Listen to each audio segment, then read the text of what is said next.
April 2nd, 2025 will forever be remembered as the day American industry was reborn, the day America's destiny was reclaimed, and the day that we began to make America wealthy again. Hello, everyone, and welcome back to Geo Vision.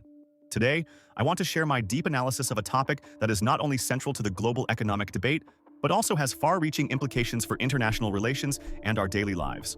We're talking about the high-stakes game of coercion through tariffs, a strategy that has been reshaping relationships in Asia and causing domestic fallout right here at home. Over the past few months, we've seen U.S. economic policies take an increasingly assertive and sometimes even coercive turn. In today's video, I will walk you through 3 key perspectives that I've gathered from some of the most authoritative voices on the subject. First, we'll examine how President Trump's tough-talking, coercive tactics are forcing Asian countries to choose sides, and why that may, in fact, be pushing the region closer to China. Then, I'll bring you the stark warning from Japan's Prime Minister, who cautions that these U.S. tariff measures could upend the global economic order. Finally, I'll discuss how new rounds of tariffs on China are backfiring on our own economy by accelerating inflation. I invite you to stay with me as we explore this complex subject in depth. So, let's dive into the first part of our discussion. First, U.S. coercion in Asia, forcing a choice.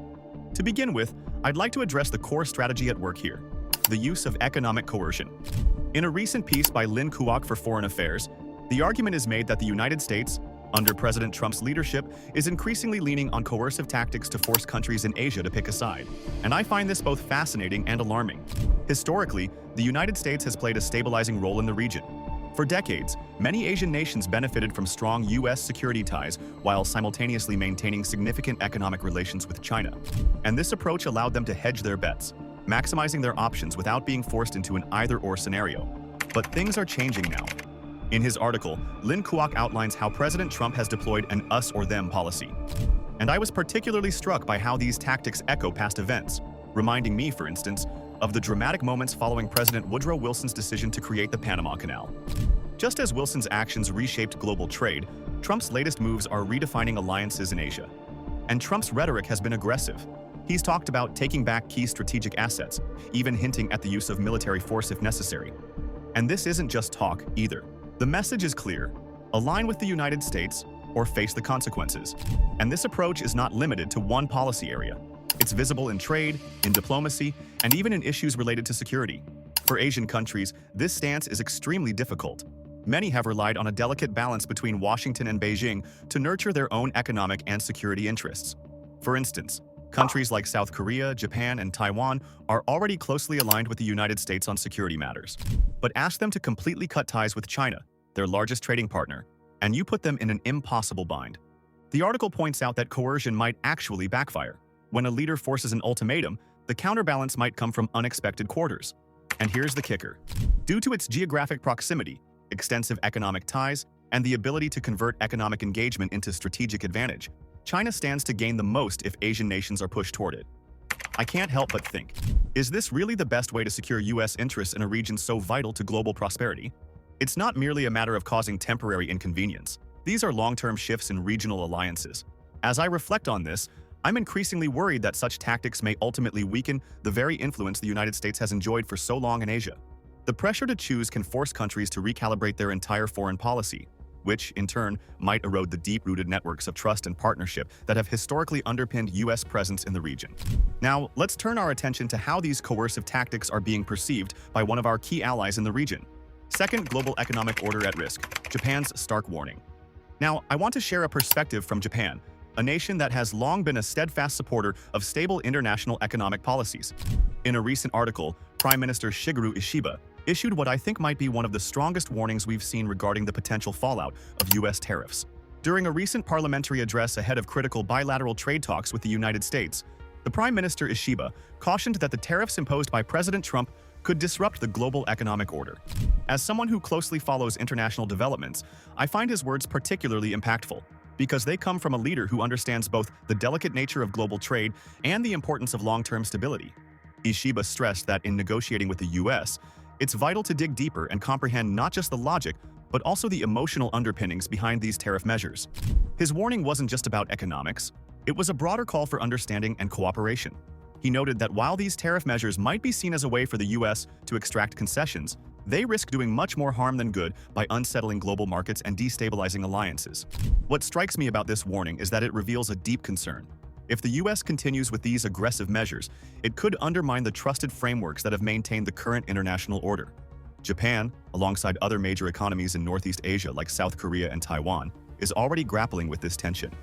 They are caught between a long-standing security alliance with the U.S. and indispensable economic ties with China. Japan's stance is clear. The country is willing to engage in talks and find common ground on economic and security issues, but it is also very wary of the broader implications. The Prime Minister pointed out that any disruption to the current international order could trigger a cascade of uncertainties across multiple sectors. I can relate to that concern, as I have seen how sensitive global markets are to political and economic shocks, and how quickly investor confidence can erode when trust is compromised. Moreover, the upcoming trade talks are expected to tackle not only tariffs, but also non-tariff barriers and fluctuations in currency exchange rates. These are not minor issues. They impact the underlying strength of the global economic system. I imagine that for Japan, which relies on a stable economic environment to sustain its export-driven economy, these tariffs represent more than just a tactical maneuver by the United States. They are a serious threat to economic stability. Personally, I view Prime Minister Ishiba's warning as a call for a more balanced approach to international trade policy. While coercion might seem like a quick way to leverage power, history has repeatedly shown that lasting influence comes from reliable, collaborative partnerships.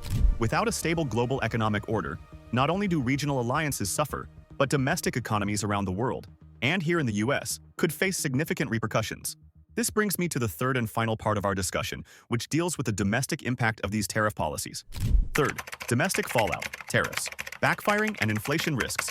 Let's now take a closer look at what's happening right here at home.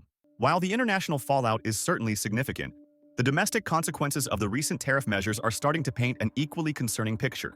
My analysis today is informed by an article from Wikipedia, which highlights how Trump's renewed tariff war with China is beginning to backfire, and that ultimately, American consumers could be the ones paying the price.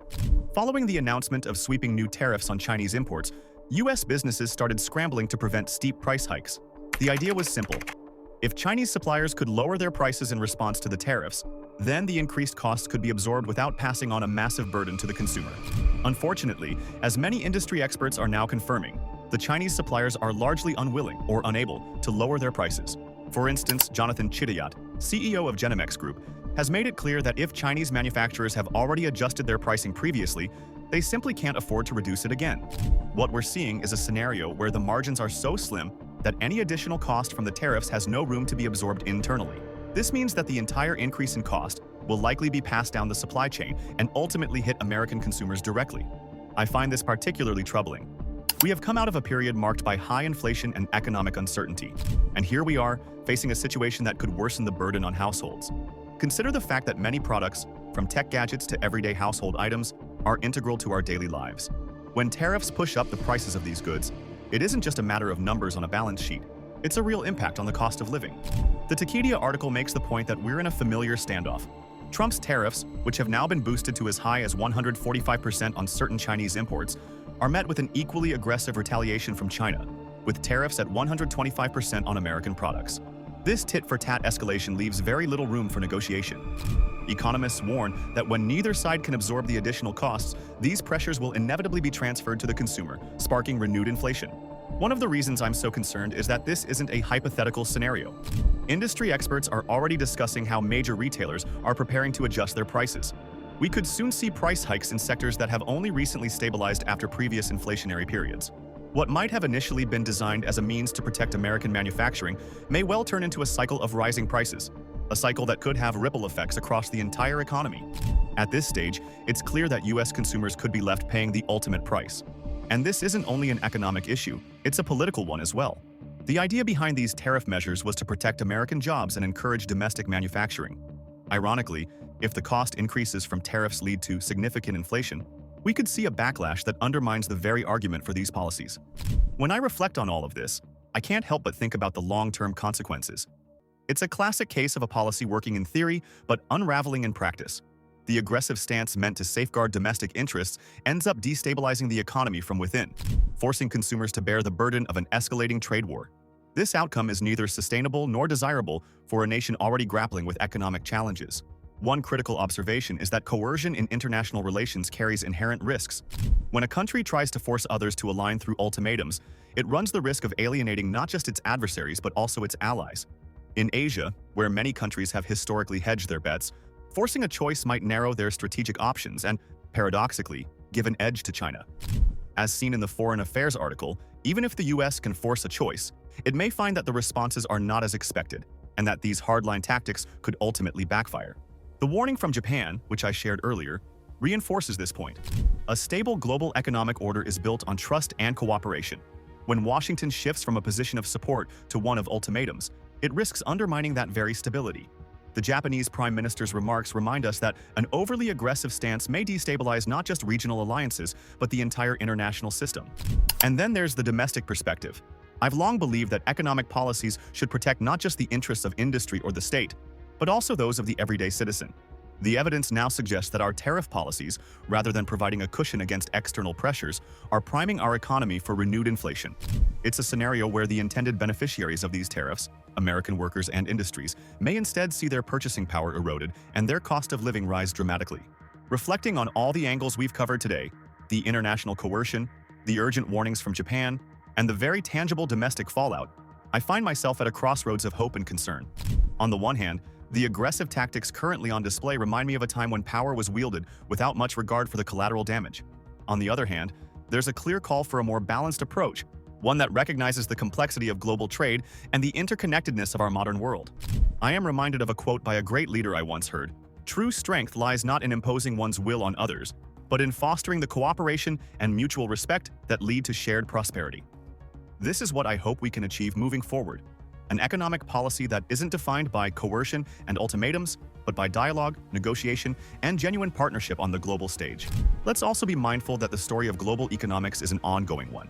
Each policy, each tariff, each decision made today sets the stage for tomorrow's reality. We must be ready to adapt, to learn, and most importantly, to engage in informed debate about the direction in which our world is heading. I am convinced that our path forward should be marked by balanced policies that promote dialogue over division, collaboration over coercion. And I sincerely hope that policymakers and citizens alike will consider these perspectives as they navigate these tumultuous times. Thank you for joining me on this deep dive into the complex world of tariffs, international influence, and domestic economic impact. I'd love to hear your thoughts on this matter. Do you think that aggressive tariff policies are more harmful than helpful? How do you see this strategy playing out in the coming months? Please leave your comments below. I read every one of them. And if you found today's discussion enlightening, be sure to like and subscribe for more incisive analysis on global economic issues. Your engagement truly helps drive the conversation forward. Also, don't forget to share this video with anyone who might be interested in understanding the intricate world of international trade and economics. Until next time, stay curious, stay informed, and thank you for watching Geo Vision.